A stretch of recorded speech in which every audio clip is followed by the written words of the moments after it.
I wanted to ask Khan sir कि आपका एक एपिसोड था ट्रेन के बारे में कि ट्रेन में ऐसा क्यों होता है, शुरुआत में ऐसा हुआ था, ये यहाँ पर बोगी के लिए ये कनेक्शन, तो ये सोर्स क्या होते हैं आपके, कहाँ से आपसे ढूंढ सुन के लेंगी, लाते उसके हैं? बाद खुद का चैनल शुरू करेंगी। कुछ चीजें तो ऐसे डायरेक्टली मिल सकती हैं। हाँ। और नहीं तो वहाँ ऑन द स्पॉट जाके वहाँ पे पूछ लेते, जो वर्कर होते हैं ना, उन हाँ। लोग को ज्यादा आइडिया रहता है उन लोग से। वो पूछ लेते हैं कि ये कैसे काम करता है, तो ज्यादा ऑन कोशिश करते हैं कि हम किसी चीज को खुद से अगर जाने रहेंगे तो ज्यादा अच्छे से डिलीवर कर सकते हैं। तो कई बार वहाँ यार्ड वगैरह में भी चले जाते हैं पता करने के लिए। लेकिन बहुत इंटरेस्टिंग था। हवाई जहाज पर भी बनाइए। आप कहती हैं तो एक उस पर भी बना ही देंगे। बहुत शुक्रिया। जी। अच्छा सर, कई बार ना माँ बाप भी, जो मैं ये कहूंगा कि उनकी गलती होती है कि अगर अब बच्चा आपका 4-5 साल का है, आप शुरू से उसके मन में डालना शुरू कर देते हो कि ये तो इंजीनियर बनेगा। हो सकता है बाप इंजीनियर हो, वो चाहता है कि जरूरी तो नहीं है। अब मेरे पिताजी पुलिस में थे जी। मेरे मामा सब आर्मी में थे, मैं अकेला इस फील्ड में निकला है, मुझे ये चीज अट्रैक्ट करती थी। ये कहाँ तक सही है सर? जी, मेरे हिसाब से तो बच्चों पे कभी प्रेशर नहीं डालना चाहिए, लेकिन साथ ही साथ हमको ये भी देखना चाहिए कि जैसे एल्बर्ट आइंस्टाइन ने एक बहुत अच्छी बात बताई थी, अगर एक खरगोश हो, एक बंदर हो, एक हिरन हो, एक शेर हो और एक मछली हो, उन सब को आप एक कतार में खड़ा कर दीजिए और उन सब के लिए एक ही टेस्ट हो कि आप पेड़ पे सब लोग कैसे चढ़ पाए। बहुत खूब। ओके। अब सबको एक टेस्ट कैसे दिया जाए? मछली तो आत्महत्या कर लेगी सोच के कि मैं तो कभी पास ही नहीं होंगी, ये मछली कैसे पेड़ पे चढ़ेगी? राइट। लेकिन कई बार ऐसे हो गया ना कि एजुकेशन सिस्टम ऐसी बन गई कि बस ग्रेड्स हो गए, सब्जेक्ट्स पढ़ने हैं, Right. जो भी किया है, और वो भी जरूरी है, लेकिन वो करते करते बच्चों की जो इंटरेस्ट है, बच्चों की जो पैशन है, उसमें उनको एंकरेज करना बहुत ज्यादा जरूरी है। एक पिताजी एक बार अपने बेटे को ऐसा चाटा मारे जोर से, तो पड़ोसी ने पूछा क्यों मार रहे जी? बोला कल रिजल्ट है इसका। कल रिजल्ट? तो बोले रिजल्ट कल है ना साहब, तो आज क्यों मारने? कल बाहर गाँव जा रहा हूँ, कल का काम आज निपट के जाता हूं।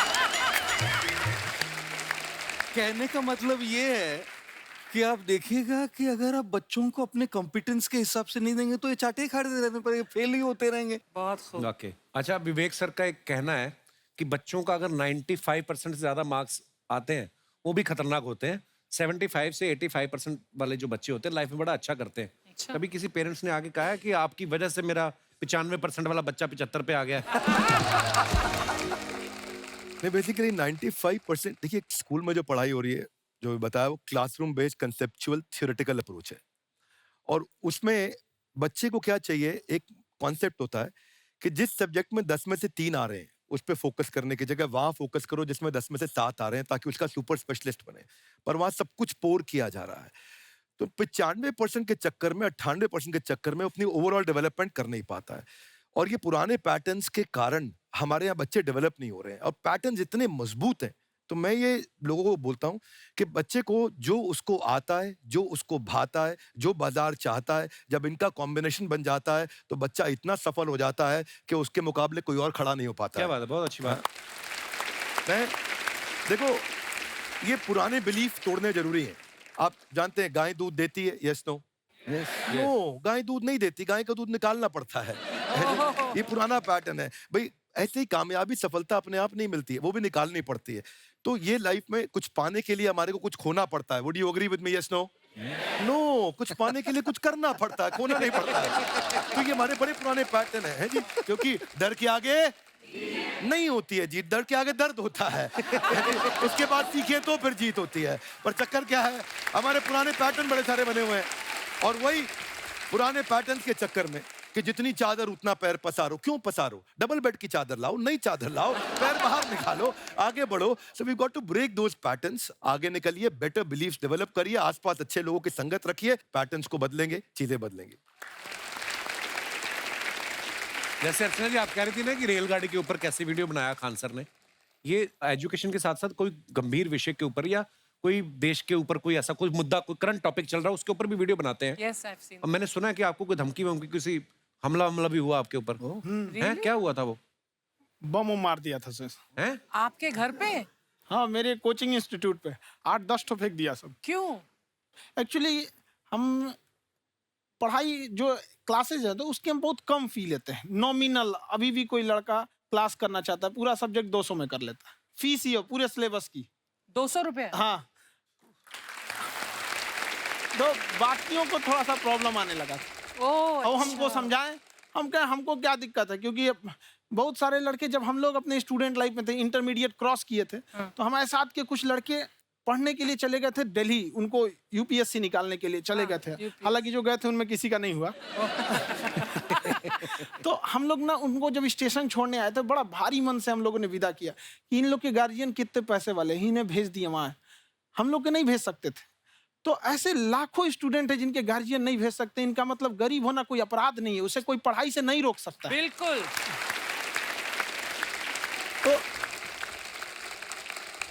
तो हमने ठान लिया था कि कभी अगर मौका मिलेगा तो उसको हम जरूर कम करेंगे। तो इस साल हमको मौका मिला, तो वो जो टफेस्ट एग्जाम है इंडिया का, यूपीएससी, यूपीएस उसकी 2.5 लाख की फीस को हम 7,500 में कर दिए। और सेम बहुत बढ़िया, बहुत बढ़िया, वेरी गुड। बहुत अच्छे। और इंडिया के सबसे बेस्ट टीचर के साथ जो भी हैं वो अपने सब्जेक्ट में उससे बेस्ट इंडिया में कोई नहीं। और इतना के बावजूद ऐसे हम लोग को लगता होगा 7,500 बहुत कम है। एक लड़की ने कहा कि सर शाम वाले बैच को ना मॉर्निंग में कर दीजिए। हम कहे बाबू तो इतना सबके इंडिविजुअल से तो बैच ट्रांसफर नहीं, तो क्या प्रॉब्लम है? उसने कहा ना शाम में हमको दूसरे के यहाँ बर्तन मांजने जाना होता है। ओह, तो हम लोग को लगता है कि जितना ये तकलीफ है, इससे कई गुना ज्यादा है। और कई बार तो ऐसा लगता है कि वो भी ना ले। एक लड़का बेचारा नदी से बालू निकालता था और वो बालू को भरता था, फिर नाव बालू को किनारे लेके बेचती थी, और वो बालू भरता था, उससे मेरी फीस ले आया। हमारा हाथ कांप गया, हम कैसे फीस ले लेंगे यहाँ पर। बहुत बढ़िया। उसी दिन हमने ये प्रण लिया था कि भारत का कोई भी बच्चा उसके सफलता में पैसा उसकी बाधा नहीं बनेगी, चाहे उसको जितना भी पढ़ना रहे यहाँ पर। क्या बात है? बहुत खूब। और अर्चना जी, मैं इनके बारे में एक बातें बात, कुछ हजम खान नहीं सर हुई आपके लोगों बारे में को। मैं एक बात कहना चाहता हूँ। इनका जो स्टार्टअप है ये बूटस्ट्रैप्ड है। अच्छा, मैं साधारण भाषा में बता देता हूँ, ये सेल्फ फंडेड है। इन्होंने अभी तक किसी और से पैसा नहीं लिया है। ये इन्वेस्टर के पैसे से नहीं, इन्होंने खुद इसको बिल्ड किया है। और बल्कि इतना स्ट्रॉन्ग स्टार्टअप है ये कि मैं कहूंगा कि अगर इन्वेस्टर्स को इन्वेस्ट करना हो तो मैं इंडोर्स करता हूँ ऐसे स्टार्टअप्स को। यही सब चीजों को देखते हुए कई लोगों ने धमकी भी दिया था वहां पर, अच्छा। और उसके बाद बम चला दिए, और 7-8 बम चला दिए, और कुछ ब्लास्ट हुआ। एक बेचारा नया नया लड़का आया था एडमिशन लेने के लिए, उसकी स्कूटी उड़ा दिया। वो आया था, कहा कि सर हम तो पढ़ने आए थे, हमारा स्कूटी उड़ गया। हमारी ऑफिस उड़ा दिए सब। एक तो पास में आके गिरा, और वो नहीं फटा वो।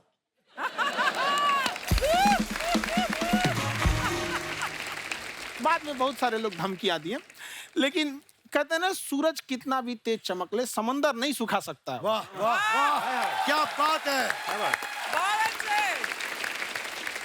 मैम एक्चुअली ये फीस कम करने का एक और रीजन है। हाँ। 2.5 लाख 3 लाख की जो फीस में सब लोग पढ़ाई अफोर्ड नहीं कर पाते, हाँ।